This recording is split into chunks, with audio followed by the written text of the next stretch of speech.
Sir, this project used in factories, houses, labs, and any places, sir. This helps to prevent fire accidents, sir. Let us see the demo, sir.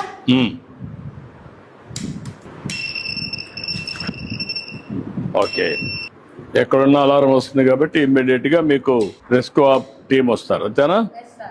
మీరు ఇక్కడ గమనించాల్సింది ఏంటి అంటే CBN గారు, లోకేష్ గారు వీళ్ళంతా కలిసి టోఫిల్ తీసేసిన, ఐబీ కరికులం ని కిల్ చేసేసిన, వీళ్ళని పిల్లల్ని ఇంగ్లీష్ లో మాట్లాడకుండా ఆపడం ఎవరి తరం కాలేదు. జగన్ గారి మార్క్ ని చెరిపేయడం ఎవరి తరం కాలేదు.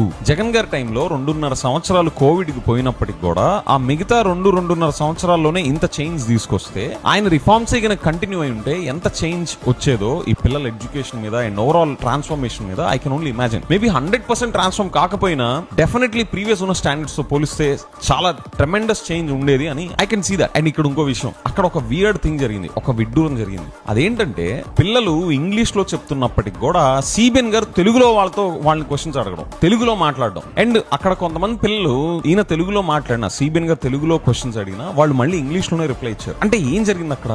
సిబిఎన్ గారికి ఇంగ్లీష్ వచ్చు కదా, ఈయన తెలుగులోనే ఎందుకు మాట్లాడారు? గవర్నమెంట్ స్కూల్ పిల్లలు మాట్లాడే ఇంగ్లీష్ ని సిబిఎన్ గారు తట్టుకోలేకపోయారా? లేదా ఆయన ఇంగ్లీష్ మీడియం ని కిల్ చేసే ఉద్దేశంతో ఉంటా, నేనే ఇంగ్లీష్ లో మాట్లాడితే ఎలా, నేను మాట్లాడను అని మంకు పట్టి ఇంగ్లీష్ లో మాట్లాడకుండా తెలుగులో మాట్లాడారు అందుకనేనా? లేదా జగన్ గారి మార్క్ ని మనం చెరిపేయలేకపోతున్నాము అనే ఒక షాక్ మోడ్ లోకి వెళ్ళిపోయారా?